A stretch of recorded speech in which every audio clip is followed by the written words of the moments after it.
my role is to ensure that we are implementing all of our programs to fidelity, that we are making sound decisions, using the student data, and to make sure that students are receiving the services that they need and are being pulled out for the right reasons that they're being pulled out for. So we're looking at really narrowing and targeting our students and their needs. Well, my role as a literacy coach has really evolved over the past few years. Originally, when I began coaching, most of what I did was to help serve as a support to classroom teachers to help strengthen our core reading program. We really wanted to ensure that we were showing fidelity to the program and that we were explicitly teaching the skills and strategies the students needed. Since then, we've worked on strengthening our interventions, and now my role is more of a collaborative role. So now I work with specific grade levels. We analyze data. We take a look at our intensive students, our Tier 3 students, to see how they're progressing, and we problem solve. Let's take a look at it. You need to we'll chunk it up. Whole structure. What's structure? That's us. I think the change process in the building for the implementation of RtI has been a slow one. It's been ever-changing.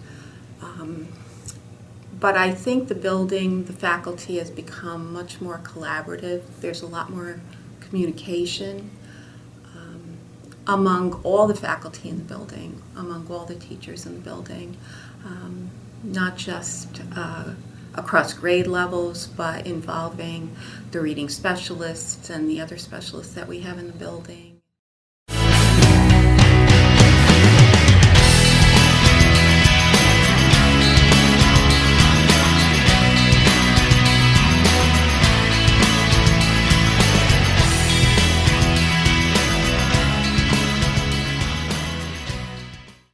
After administering the DIBELS, we place the students into one of the three tiers, either benchmark, strategic, or intensive.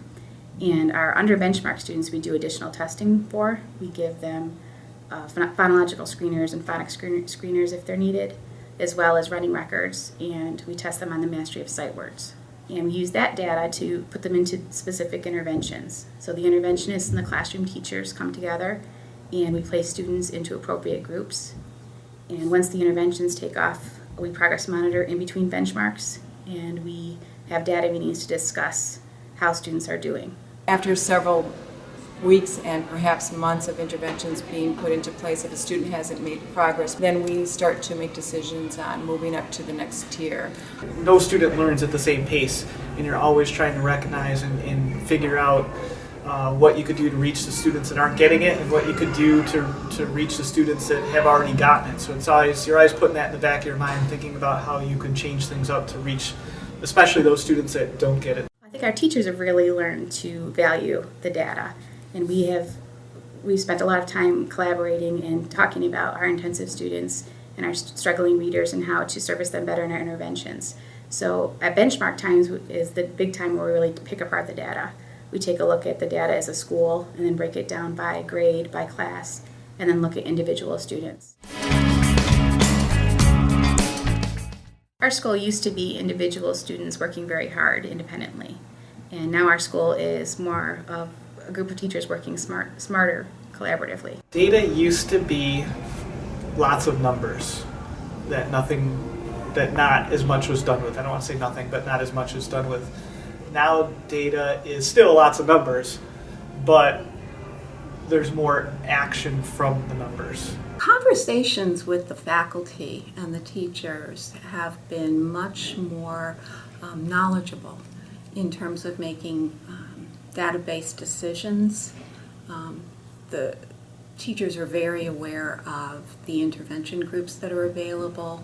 The leadership is a really important part of the RtI process. You really need to have leadership from your building principal and your school psychologist and together to give some direction to the teachers so that we know how to go through the process of the RtI.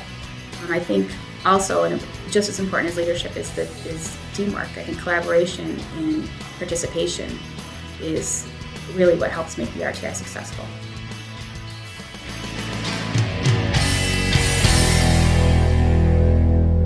I should say that again.